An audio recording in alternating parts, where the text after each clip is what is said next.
Hi, I'm Ingo from Roastery, and today we have a very special guest. He's 2 times German champion in coffee roasting. Welcome, André Kirberg. Hi, Ingo. Great to have you here. And if you want to know more about André, about his history, about his start in coffee, but also about coffee roasting championships, then have a look at the video that you find here. In this video, once André is here, I wanted to ask him as much as possible about coffee roasting so that we can share some information, maybe also some guidelines or tips and tricks for you when it comes to coffee roasting. And one thing I would like to know from you, André, to start with is kind of if people want to roast a nice coffee, they want to have a great coffee, whatever this is for them, where should they start, or what are the most important decisions for them to get to this cup of coffee that they want? Well, I think the most important thing is to for you to become a great cupper. Really analyzing every roast that you make afterwards for its taste and what changed compared to the last roast. So it's really helpful if you track that data, and if you, let's say you have a first batch of any kind of coffee, you roast it, you cup it, and you think, oh, I think I'm lacking some sweetness, I'm lacking some florality. Then adjust your roast style accordingly and make little increments and changes. When do you apply how much heat? I think that's like the most important part if you want to progress in your roasting skills is to be an excellent cupper. Okay, so you mean before understanding technology and the roasting profiles and everything behind, people should focus on their cupping or sensory skills? Yes. Okay, and how can you learn that, or how can you train that? Well, the easy thing is if you just grab a few bags of coffee, you grind them really coarse, and then you just brew them, and then you cup them. So you can just go to Roastery, get any 3 coffees, and compare them. Write down your taste notes, because cupping and sensory skills is something you can learn, that everybody can learn. Certainly, some people are more natural at it than other people. Some people just have better sensory skills in general, but when it comes to talking about your roast and identifying your roast and identifying flaws and possible opportunities to increase the quality of your roast, and like cupping sensory skills is the most crucial part for coffee roasting. And especially do blind cuppings. Like people always focus, a lot of people focus on roast curves and does my roast curve look pretty? Like we have a saying in the industry, like people who don't believe in that, you can die in pretty roast curves. You can have the best Scott Rayo memorial roast curve, rate of rise, spot on, but you can still lack some depth and clarity within your roast, because not every coffee is the same, and coffee is a natural product and behaves the way it wants to behave within the roasting machine.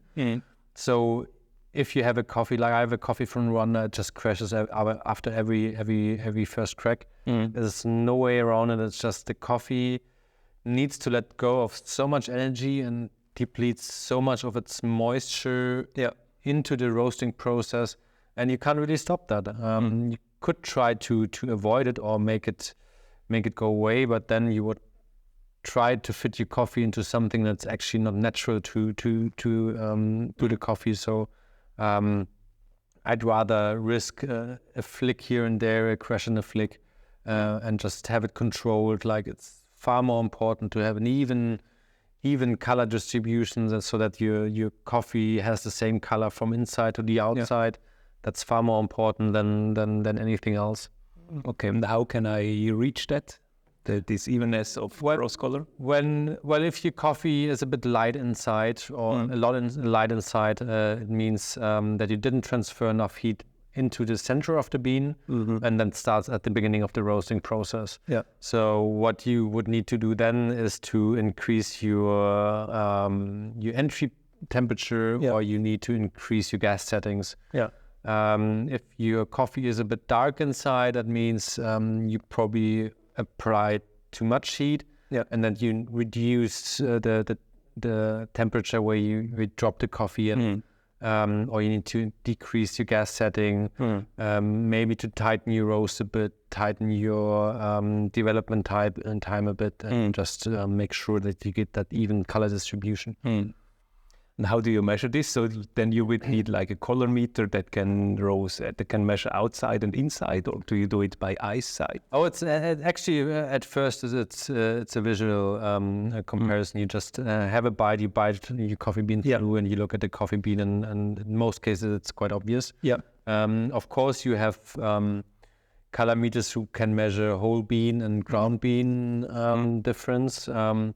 But it can be tricky. I actually had one coffee at a roastery that we visited, and the coffee looked a bit darker inside, and they had a light tells that can measure outside bean color and ground bean color. I actually showed that the outside bean color was a bit darker, so it can be deceiving, but when you do it with a measurement device, but normally it's just a visual measurement. If it's like a steak, if the steak is raw inside and cooked outside, it's not ready yet. So if it's burnt outside and still raw inside, it's just too much heat at the beginning. So reduce your heat and try to apply it more evenly, and then you get like to this medium raw and or medium stage of coffee, and it can still be really light. So like Nikolai First, a friend of mine, exceptionally great roaster. He's one of the few guys who can roast coffees really, really light, but still have an even color distribution throughout his roast, and that's something really exceptional. Because if you have a little bit of green inside, that's where you have more of these green flavors, the grassy notes, the papery notes, and to me they are not really pleasant. Yeah, but a lot of roasteries try to get more florality, more acidity into the coffee doing that. Yeah, at least that's what I'm supposed, because a lot of the high-end class coffee brands that you see out there, the well-known brands, you actually see that a lot of the roasts, and I personally think a lot of the roasts are underdeveloped, and you can taste it, and I don't like it. So, but then again, you might like it. So if you like it and that's what you're looking for, then it's also, there's no right and wrong. There's no, you have to do it this way, you have to do it that way. It's just for me as a personal experience. I think coffee should be evenly roasted through at any roast stage, and I think coffee has the most balance, and for me, balance is complexity. Yeah. Okay. Interesting.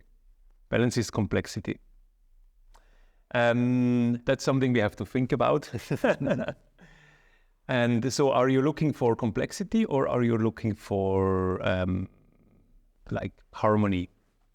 Well, what balance actually is harmony. It's when, like any good meal or any good cocktail, the sweet spot between the sour, the bitter, the sweet, and the body is always integral for the sensory pleasure that you're perceiving, and it's the same for any kind of food, because that's like along the 5 main tastes that we have, and we're talking about now that there might be a 6th one. So even that is something that's still in the discovery, but we have a certain spectrum of taste that we can perceive.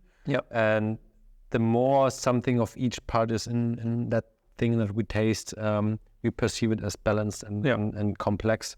I think that's something to remember, and I think that what makes coffee interesting, like even if you want to have a super acidic coffee, then which is also interesting too. I personally I like sour. I like my cocktails also to be a bit more on the sour side. Somebody else would say I want them more on the sweeter side. That's totally up to you. But I think if you want to have that acidity in a coffee, it needs to be there from the beginning, from your green coffee. Yes. And what I always try to do with my roasts is I evaluate green coffee in 3 stages. I do a light roast, I do a medium roast, I do a dark roast. That's something I learned from the Kaffeemacher. And then I try to decide what pleases this coffee best, and I go for that route.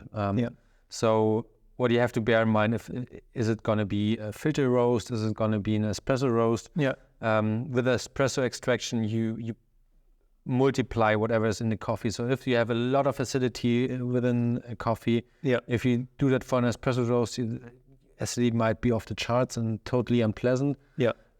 So this might indicate that this would be better for a filter roast. Yes. And the other way around, if you have a really nice coffee, but you think, I'm lacking a bit of acidity there, but the taste notes, the aromas, the everything is really nice, and you say, this would actually make great espresso because I'm increasing the acidity anyway during extraction. I'm concentrating it, so that might be something I say, okay, this is a great espresso coffee. And some coffees are good for both, and try it out and find your style, but don't let anybody tell you that this is how coffee should taste, or this is how coffee should taste, or this is the way to go, this is the roast curve, this is the roasting style. Be open, experiment, and try to learn even as a customer. Okay. Yet if you say try to experiment, then when it comes to roasting curves and roasting profiles, there are so many factors that you can influence. You can influence the start temperature, the curve during the roast, the time. So where is the place to start in your opinion? Are there kind of factors where I have the most influence, where I should start with? Or because I think it can be a bit tough if you try to start to influence each factor. Maybe you just start with one and then go to the next. Yeah, always just change one factor at a time. So there's a lot of different roast styles, like Johanna Wechselberger in Austria. She's roasting a lot of her coffees and altering by changing the drum speed.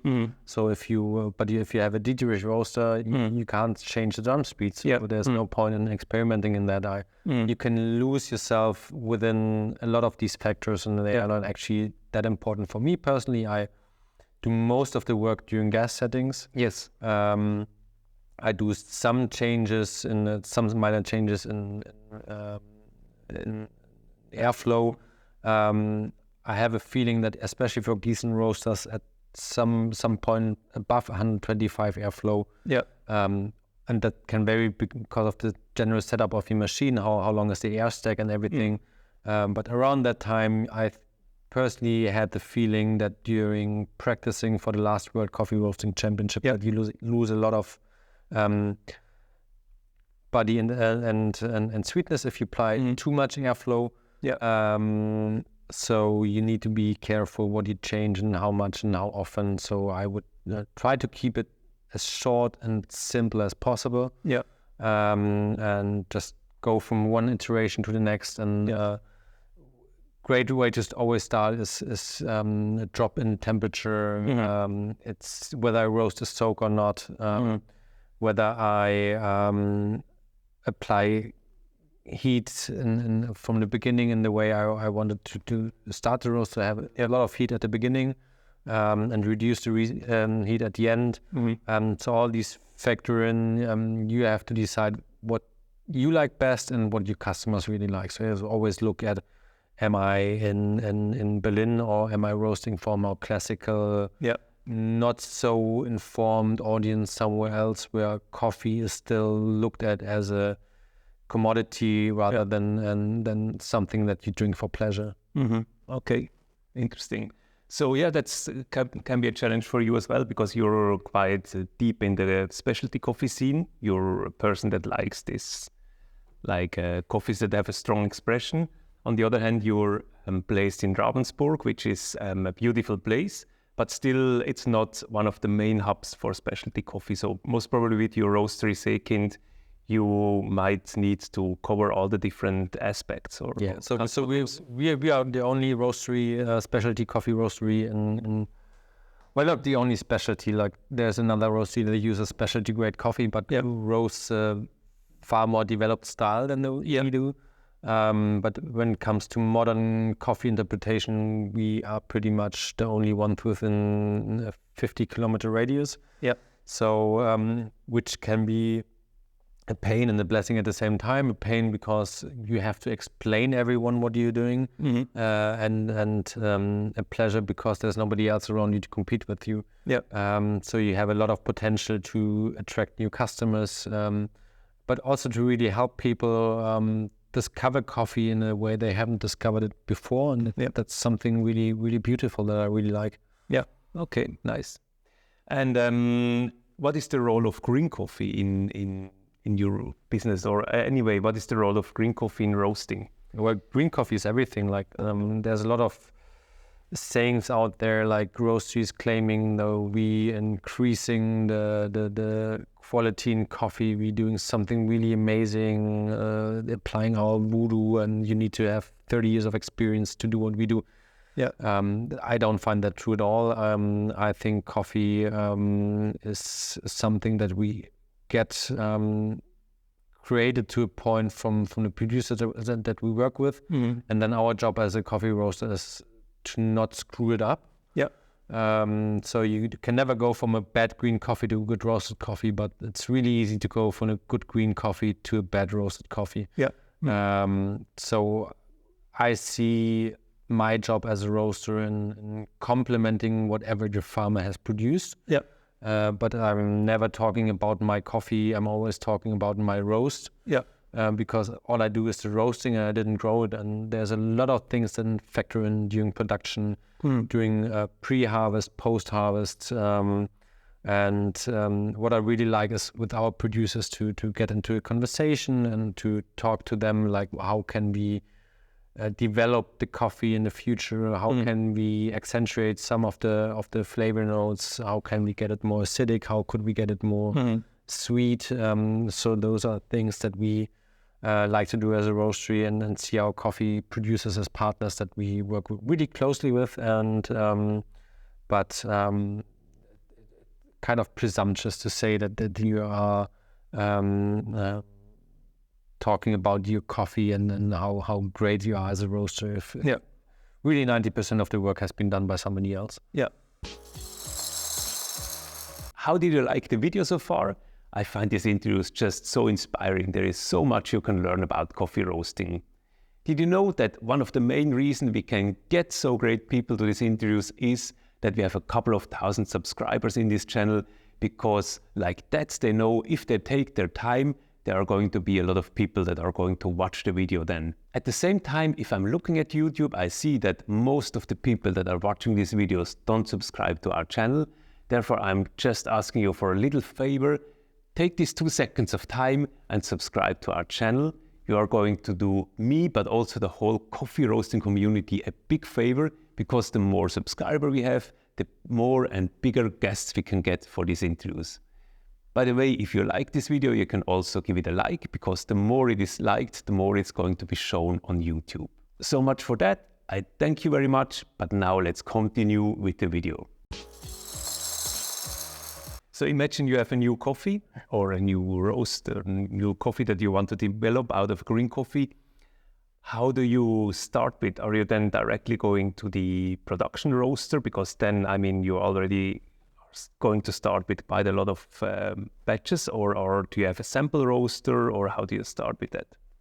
Yeah, I'm using a sample roaster. I'm doing 3 roast profiles, light, medium, and dark, and just try to evaluate where the coffee works best. And then I have certain things that I learned from my roasting on my machine, where, say, like my filter coffees are usually in the range 6 to 8 degrees above first crack. I usually do somewhere between 50 seconds to a minute 10 development time. I found in most roasts that if I'm below 50 seconds development time, I'm losing complexity. I might have a bit more florality, a bit more acidity in there, but I like it to be balanced. Like if high acidity, it needs to be there from the beginning.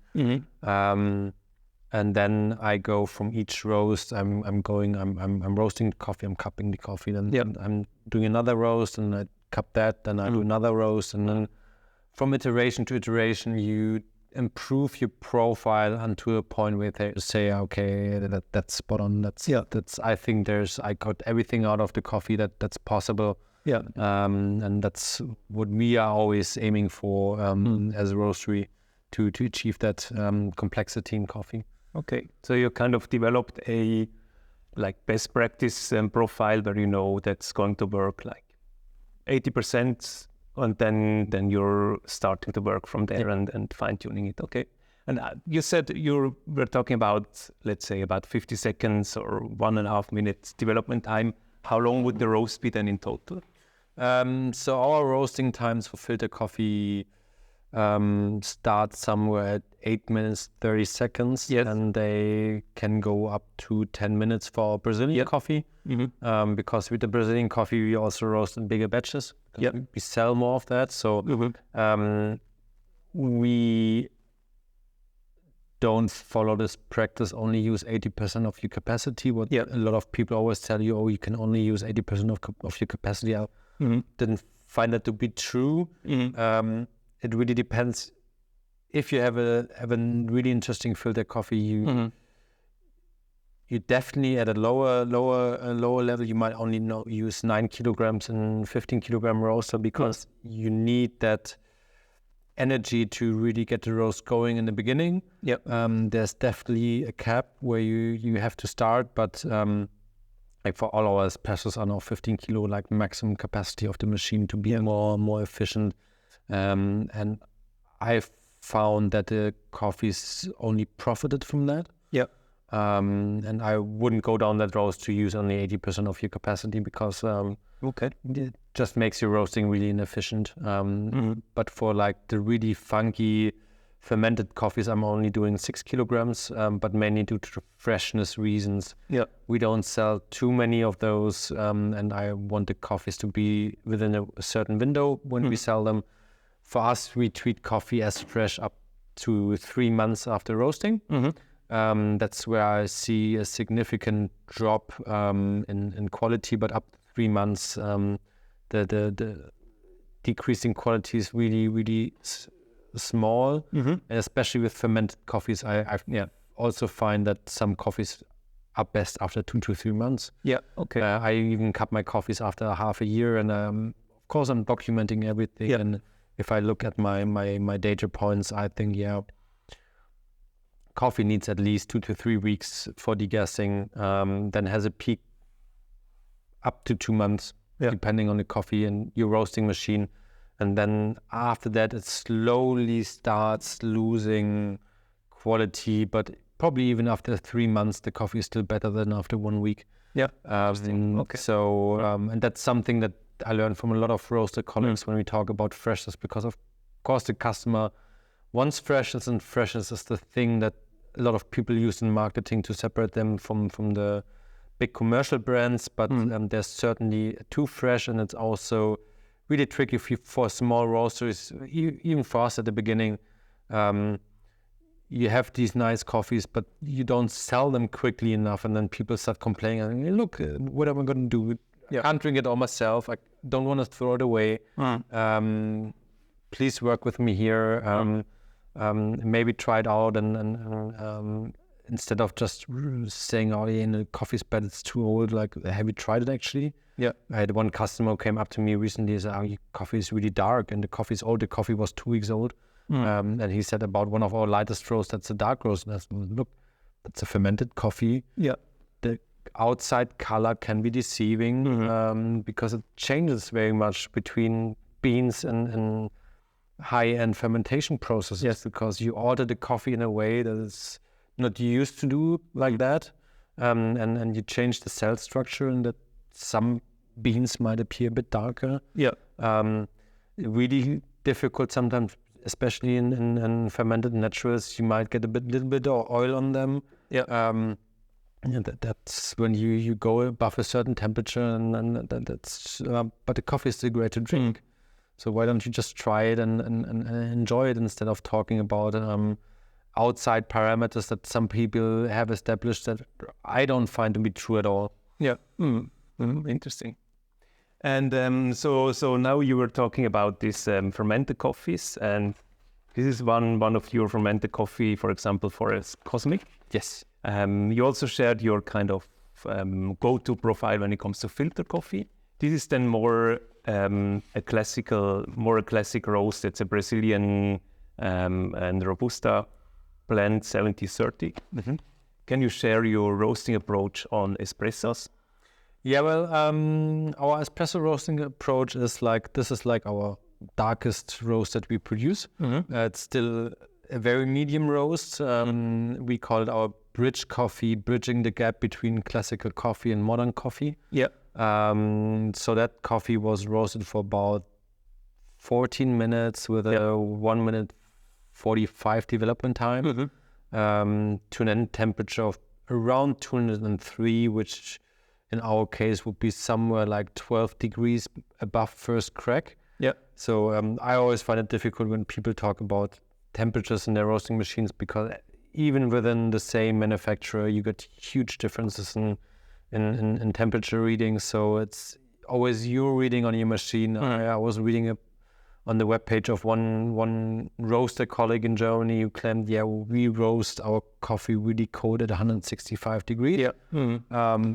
Really interesting how you get to first crack then, because you're 30 degrees under the physical barrier of first crack. So not very likely. You just have a bad position for your temperature probe. Yeah.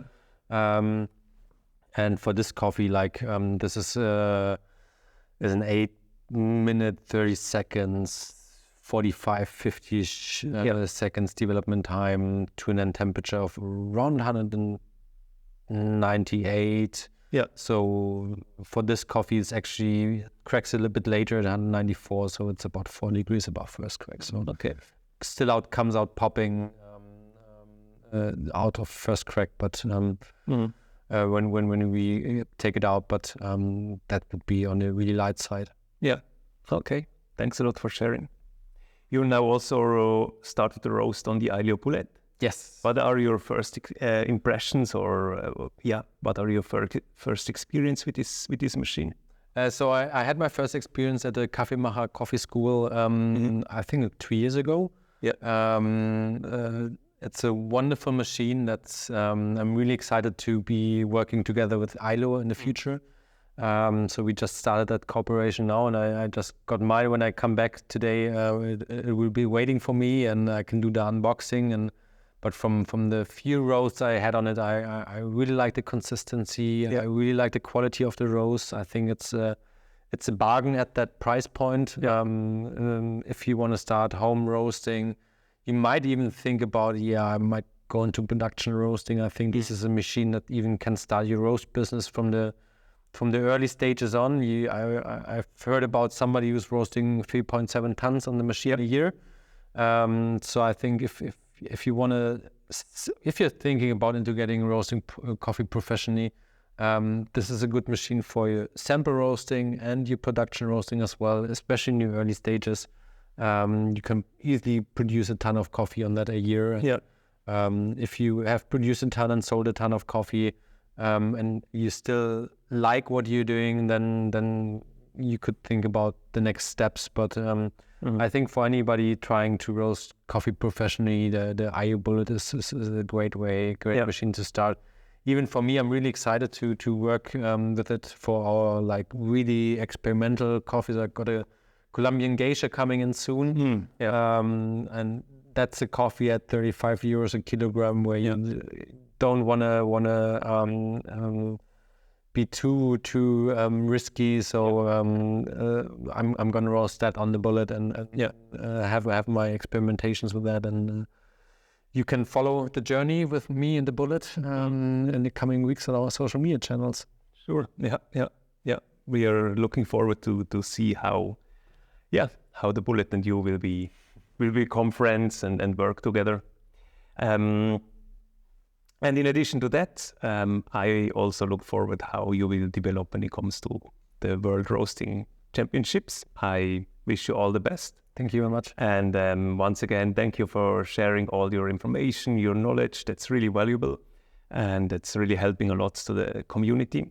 And at the end, I just wanted to ask you, if people are interested in Seekind Roastery or in following you, where can they learn more about you? Where can they get the coffee or more information about the roastery, your journey? Yeah, if you want to buy our roasts, we ship into Europe. You can go to our webpage, that's seekind.coffee. Also the same address for all our social media channels. If you have any questions, we're always happy to answer you by mail or by phone. Just pop us a call. If you're interested in roasting classes, roasting knowledge, we do that as well. So anything coffee related, you can contact us, and I'm sure we can give you a helping hand with whatever you need. Fantastic. Yeah, thanks a lot, André. Thank you, Ingo. I hope this video was fun to watch and it was helpful for you. If you want to know more about coffee roasting, then come to our website, roastery.com. We have a lot of information on roasting, but we have also equipment like coffee roasting machines, color meters, books, and many more. In addition to that, a really nice selection of green coffee beans from all over the world. You find a link to our website right here. You could also look through our YouTube channels. We have a lot of videos on coffee roasting, on equipment, but also very inspirational interviews with coffee roasters, coffee traders, and many more. If you have any questions left, then always come back to me.